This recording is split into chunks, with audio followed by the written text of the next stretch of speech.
Na may isa raw interview na nandito. I think napapanahon din na marinig ng general public.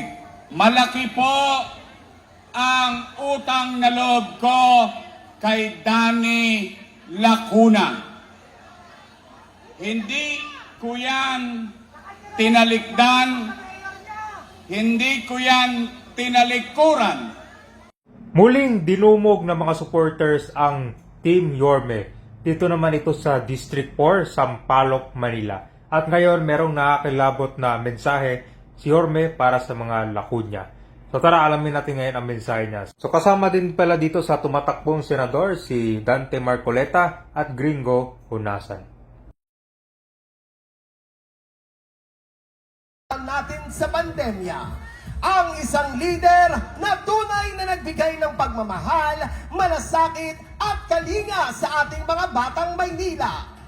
Ang batang galing sa hirap, nagsumikap. Ang batang Maynila, Yorme Isko Moreno!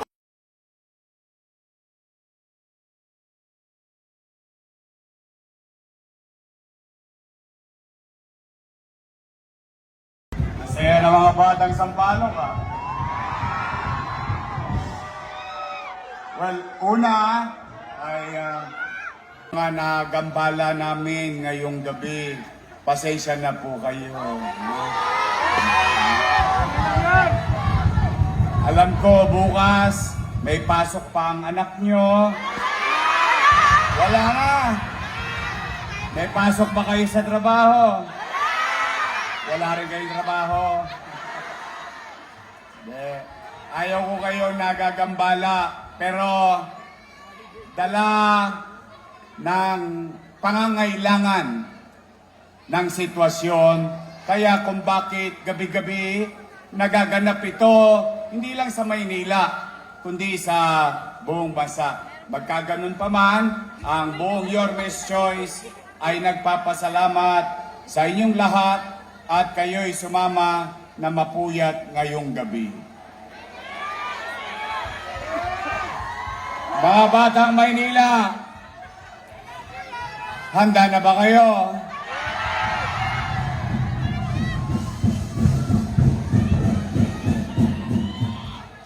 Bago ako magsimula, matanong ko lang kayo. Gusto kong malaman sa inyo ba talaga nanggaling ito? Gusto nyo ba talaga akong bumalik?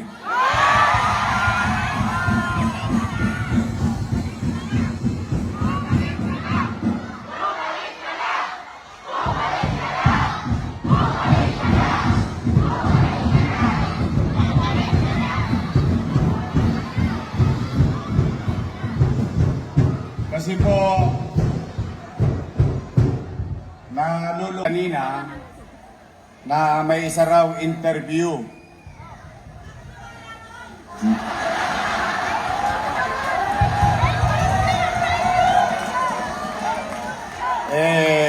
Ako po ay muling siningil ng utang na loob.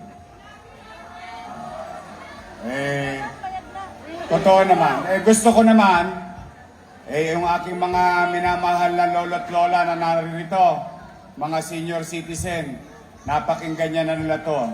Pero ito'y muli kong sasabihin sa pangkalahatan na nandito. I think napapanahon din na marinig ng general public.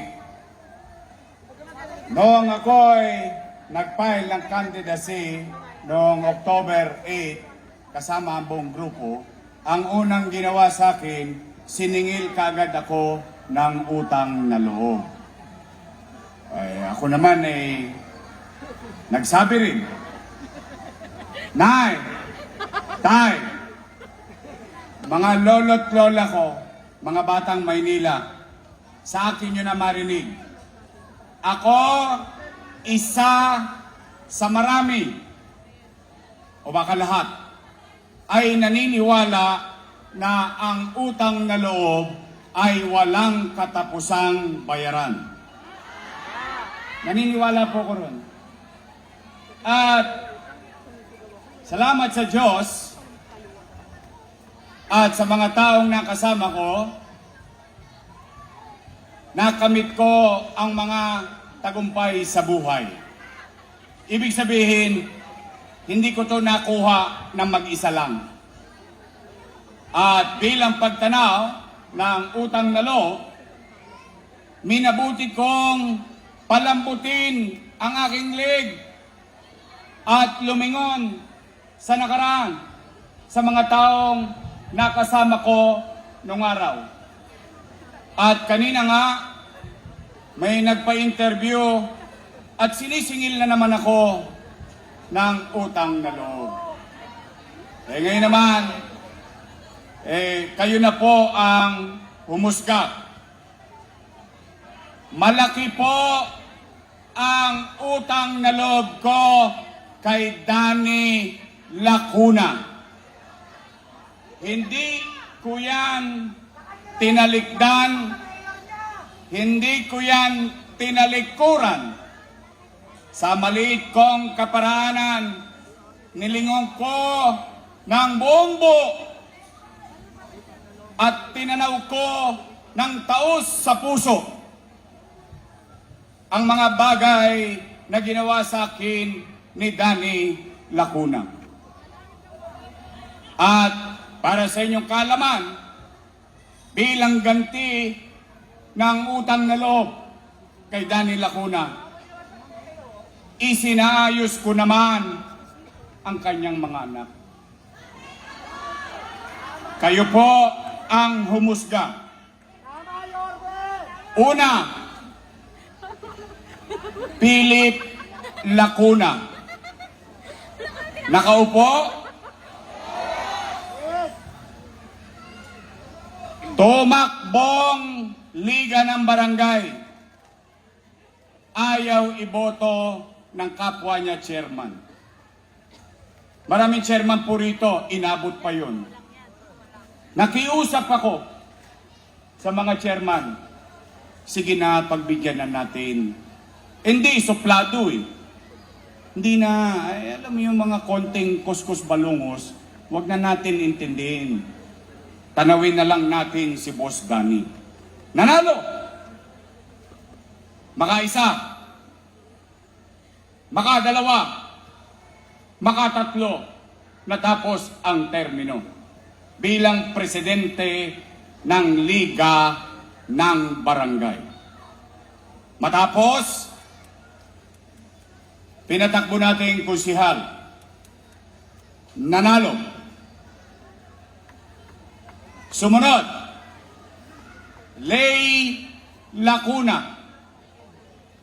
Ayaw din iboto ng mga barangay chairman. Bakit? Suplada. Yun ang sabi nila.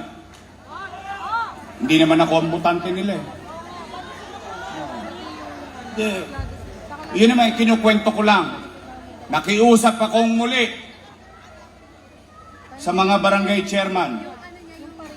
Sinosog ako ang sarili ko.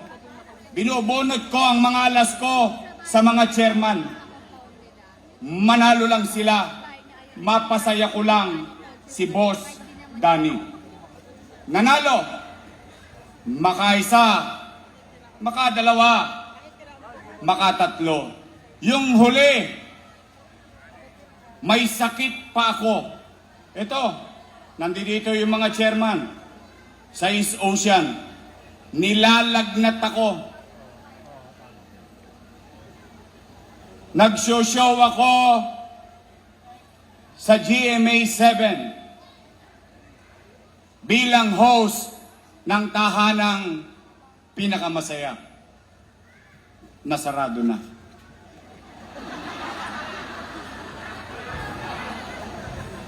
Tinawagan ako ni Lay Lacuna. Boss, pwede ba may patawag sa mga chairman? Kahit yung mga chairman nasa kabila, alam nila to. Sabi ko, ayaw ko na ng politika. Retired na ako. Boss, Pakisuyo lang, endorso mo lang ako. Nagpunta ako. Harap kayo. Masama ang pakiramdam ko. Tosgas pa ako. Awa ng Diyos. Overwhelmingly nanalo. Ilang Lacuna na? Dennis Lacuna. Nakaupo? Kahit na inireklamo sa akin yung zoning.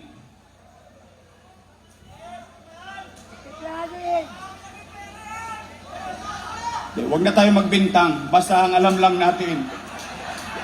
Kasi ayaw ko manira eh. Gusto ko factual na lang. Pagpapasensya nyo na ako, ayaw ko talagang naninira. Oh. Pero gusto ko kwentahin lang natin yung utang na loob. Kasi wala talagang kabayaran eh. Nakaupo, department head. Ilan na? Asawa ni Ate Hani. Ate naman talaga tawag ko sa kanya. Ginagalang ko naman sila eh. Nakaupo? Ayun. Ang inireklamo sa akin ng mga nanay at tatay ninyo, yung online schedule sa health center. Yan ang may pakana niyan.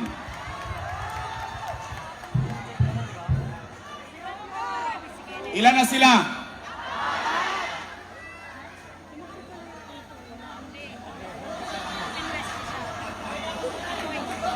Apat.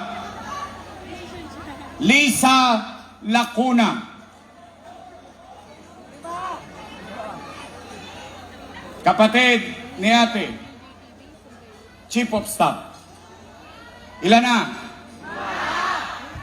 Asawa ni Philip Lacuna. Ilan na? Si ate.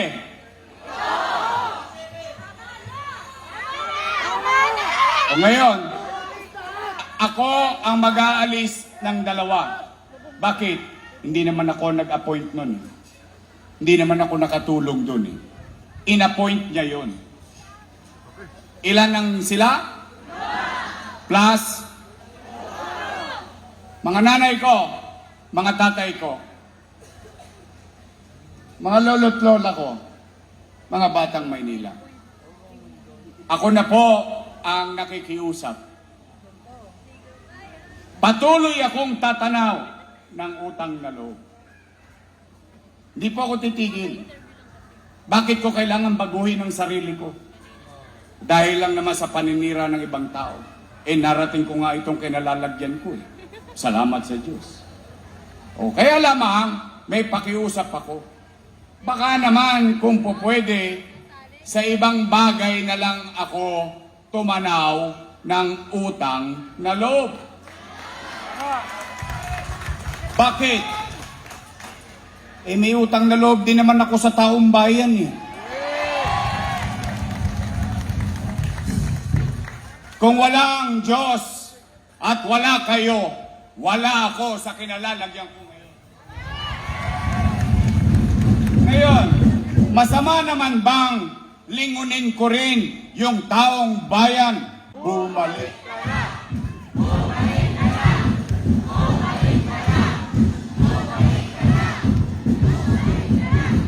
Taong bayan ang nagsasabing bumalik ka na.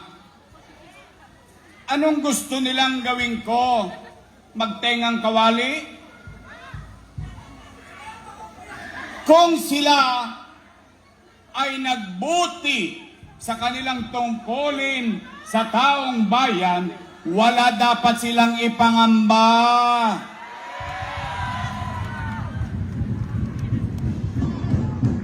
Bakit ngayon isinusubo natin sa taong bayan ang usapin ng dalawang pamilyang politiko? Nasaan ba doon sa usapan ang taong bayan? Kung nagbuti-buti sila, itinuloy na lang nila kung ano yung sinimulan ko. Hindi maghahanap ang taong bayan.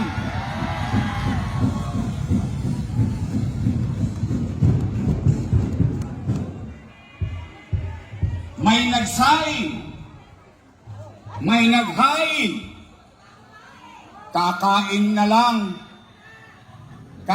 lang, hindi pa nila pinagbuti. Eh bakit sila nagagalit sa akin? Tanungin ninyo, ito real talk, tanungin ninyo, yung mga lola at lolo nyong may sakit, kung hindi nawala yung allowance nila. Tanungin ninyo, yung mga nanay ninyo, yung mga tatay ninyo, mga lolo at lola ninyo, pupunta lang sa health center, kailangan naka-online schedule pa. Tanungin ninyo ang inyong mga sarili, kapitbahay, pumunta kayo sa Sampaloc Hospital, ni bond paper, wala.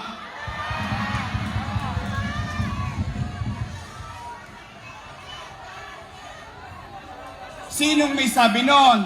Ako? Karanasan ng tao yun. Oh. Kaya naman, wag naman sana naman, wag nilang gawin na ang usapan ay mga politiko lang. Ang halalang ito ay pinag-uusapan ay kapakanan ng taong bayan. Hindi kapakanan ng mga politiko lamang. Ito'y usapin ng katatayuan ng mamamayan sa ngayon at katatayuan ng pamilya at mahal nila sa buhay sa mga darating na panahon. Hindi politika lamang. Ang mga politiko, pagtapos ng halalan, bati-bati na. Kaya sabi ko, bakit naman ganon? Pero nandyan na yan. Nandyan na yan. Ay, ipapasatao ko na yan kung ano ang inyong magiging husga. Ngayon, hindi pa ba ako bayad sa utang na loob? Susuklian ko pa rin kung hindi man. Pero, for the meantime, tao muna ang lingunin naming lahat.